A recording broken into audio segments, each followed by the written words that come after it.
कि यहाँ पर अशोक गहलोत जो है राजनीतिक कैरियर अब खत्म करें और वो उनको सीएम पद के लिए आगे रखें। अगर कांग्रेस पार्टी यहाँ पर सचिन पायलट के लिए फैसला नहीं सुनाती है तो कहीं ना कहीं यहाँ पर सचिन पायलट जो है विकल्प के तौर पर अपनी पार्टी बना सकते हैं या किसी अन्य पार्टी में जो है शामिल भी हो सकते हैं। कि सचिन पायलट कांग्रेस से जो नाराज हैं वो कहीं ना कहीं जाकर भारतीय जनता पार्टी से जुड़ना चाहते हैं, जो अभी साफ शब्दों में नहीं कह रहे हैं। इसलिए कांग्रेस भी उनको भाप चुकी है, इसलिए उनके खिलाफ भी वो एक्शन लेती हुई नजर आ रही है। हमलावर कांग्रेस पर नजर आएंगे अगर वो मान लीजिए किसी भी पार्टी में चले जाते हैं या फिर अपनी पार्टी बनाते हैं, तो वो कहेंगे कि देखिए आपने तो कोई फैसला नहीं लिया नहीं, और यही वजह है कि देखिए फिर मुझे मजबूरन फैसला लेना पड़ा।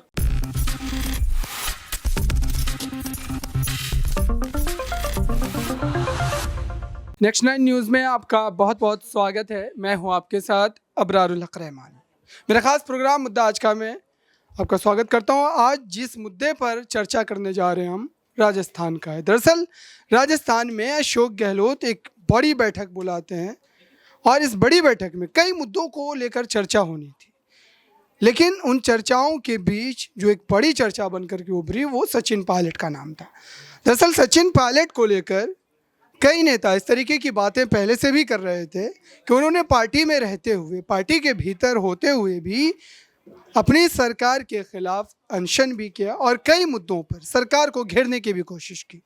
हालांकि इसके बाद ये कयासराई की जा रही थी कि उनके खिलाफ कार्रवाई की जाएगी। पार्टी के राष्ट्रीय अध्यक्ष मल्लिकार्जुन खड़गे कोई ना कोई कड़े कदम जो है वो ज़रूर उठाएंगे, लेकिन ऐसा होता नज़र नहीं आया और आज फिर से उन्होंने वही काम को दोहराया। यानी कि अशोक गहलोत मुख्यमंत्री होने के नाते जो राजनीतिक तैयारियां होती है हर पार्टी की, उस लिहाज से उन्होंने एक बड़ी बैठक बुलाई। उस बड़ी बैठक में महंगाई, बेरोजगारी जैसे मुद्दों को लेकर के बातचीत की जानी थी, लेकिन सचिन पायलट नहीं पहुंचते हैं।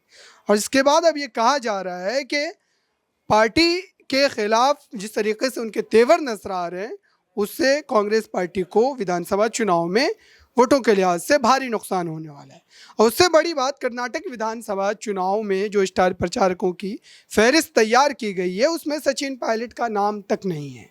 और दरअसल इसकी वजह से माना जा रहा है कि सचिन पायलट को गाए बगाए कहीं ना कहीं दरकिनार किया जा रहा है और लगातार उनको इस तरीके से भी ये संदेश दिया जा रहा है कि पार्टी में रहते हुए अगर वो पार्टी के खिलाफ इस तरीके से बागियाना तेवर अपनाएंगे तो पार्टी उन्हें जो है किनारा कर सकती है। और यही वजह रही कि उन्हें कर्नाटक विधानसभा चुनाव में स्टार प्रचारकों में शामिल नहीं किया गया। हालांकि कांग्रेस पार्टी लगातार सचिन पायलट के चेहरे का इस्तेमाल अलग अलग राज्यों के चुनाव में करती रही है, चाहे वो हिमाचल प्रदेश हो या फिर और अलग अलग राज्यों की बात करें। साथ ही यहाँ पर सीपी जोशी की बात करें, सीपी जोशी लगातार इस पूरे मुद्दे को लेकर के भले ही खामोश ज़रूर है, लेकिन ये बात तय है कि विधायकों के इस्तीफे से लेकर के उन विधायकों के इस्तीफे की मंजूरी या फिर नामंजूरी को लेकर के तमाम जो फैसले लेने थे वो सीपी जोशी को ही लेने थे। और उस समय की अगर बात की जाए तो वो अशोक गहलोत के साथ लगातार खड़े नजर आ रहे थे। इस बात को लेकर सचिन खेमा के कई विधायकों ने खुले तौर पर इस तरीके के आरोप भी लगाए थे। आज इन्हीं तमाम मुद्दों को गहराई से समझने की कोशिश करेंगे और साथ ही ये भी बात करेंगे कि सचिन पायलट के इस तेवर से कांग्रेस पार्टी का कितना नुकसान होगा और बीजेपी इसको कितना भुना पाएगी। मेरे साथ नाज़मीन है।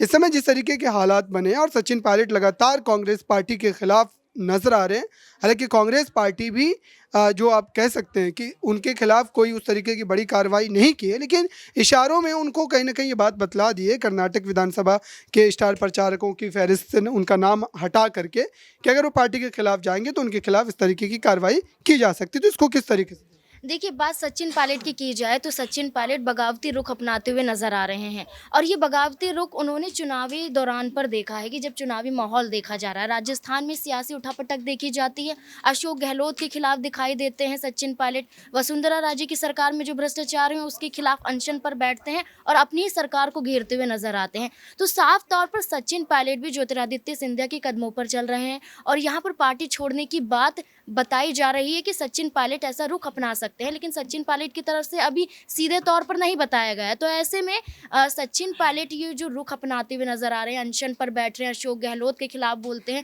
उनकी बातों को नहीं मानते हैं, तो साफ तौर पर ये जाहिर हो रहा है कि सचिन पायलट कांग्रेस से जो नाराज हैं वो कहीं ना कहीं जाकर भारतीय जनता पार्टी से जुड़ना चाहते हैं, जो अभी साफ शब्दों में नहीं कह रहे हैं। इसलिए कांग्रेस भी उनको भाप चुकी है, इसलिए उनके खिलाफ भी वो एक्शन लेती हुई नजर आ रही है।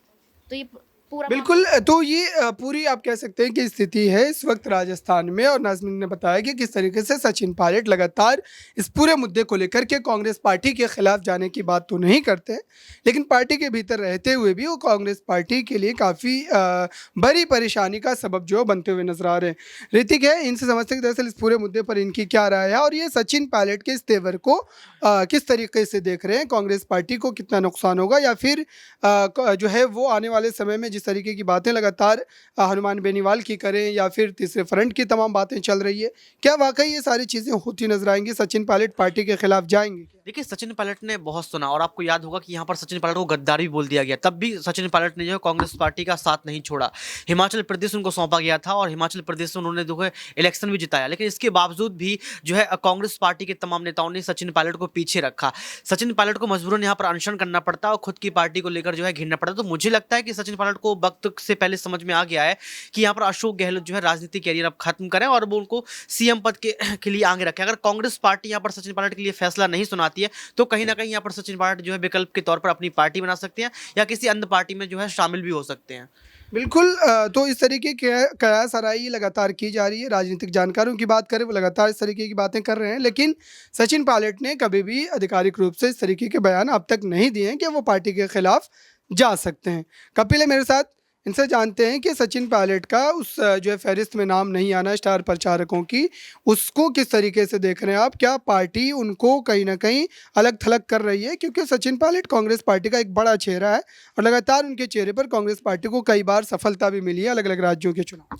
देखिए, आप कुछ दिन से एक ट्रेंड देखिए जो नया चल पड़ा है। अगर गहलोत का कोई कार्यक्रम होता है वहाँ पायलट नज़र नहीं आते, पायलट का कार्यक्रम होता है तो गहलोत नज़र नहीं आते, यानी कि दोनों के बीच जो टकराव है वो लगातार बढ़ता जा रहा है। और जैसा कि आपने अभी जानकारी में बताया था कि पायलट एक कार्यक्रम में शामिल होने नहीं पहुंचे थे, ये गहलोत का कार्यक्रम था, तो कहीं ना कहीं अब साफ हो चुका है कि पायलट जो है अगर उनको वो जिस तरीके की मांग कर रहे हैं उनको लेकर अगर कोई फैसला नहीं सुनाया जाएगा तो फिर उनकी बगावती सुर और ज़्यादा बढ़ते हुए नजर आएंगे। हनुमान बेनीवाल जो है लगातार ये कह रहे हैं कि कांग्रेस में पायलट का कोई सम्मान नहीं है, वो अगर पार्टी छोड़ देते हैं अपनी नई पार्टी बनाते हैं तो हमारा समर्थन मिलेगा। आम आदमी पार्टी हो या फिर बीजेपी हो, सभी ये कह रहे हैं कि पायलट हमारे साथ आ सकते हैं। तो मुझे लगता है कि जो सिंधिया ने किया था वो करने में ज़्यादा देर नहीं है। हालांकि पायलट ये चाहते हैं कि कहीं बाद में ऐसा ना हो कि उन्हें गद्दार जिस तरीके से आज गहलोत कह रहे हैं वैसे राहुल गांधी या फिर कोई और बड़ा आला कमान ना कहे, इसलिए वो इंतजार कर रहे हैं। और जब ऐसा होगा कि चुनाव आ जाएंगे और पायलट को लेकर कोई बड़ा फैसला नहीं होगा, शायद मुझे लगता है कि तब कहीं ना कहीं पार्टी छोड़ते हुए नजर आए और तब कहीं ना कहीं वो हमलावर कांग्रेस पर नजर आएंगे। अगर वो मान लीजिए किसी भी पार्टी में चले जाते हैं या फिर अपनी पार्टी बनाते हैं तो वो कहेंगे देखिए आपने तो कोई फैसला नहीं लिया नहीं, और यही वजह है कि देखिए फिर मुझे मजबूरन फैसला लेना पड़ा। अगर सचिन पायलट की बात कर रहे हैं हम, तो ये भी जो समझना काफ़ी ज़्यादा अहम हो जाता है कि क्या वाकई सचिन पायलट की सियासी ताकत जो है राजस्थान में उस तरीके की है? क्या उनके जो है अकेले चुनाव लड़ने पर या अपने बलबूते पर वो 10 से 15 सीटें ला सकते हैं और ज्योतिरादित्य सिंधिया की तरह वो बीजेपी के जो साथ जा सकते हैं कांग्रेस पार्टी से चुनाव लड़ने के बावजूद भी? क्या ये भी उनके जहन में सारी चीज़ें हो?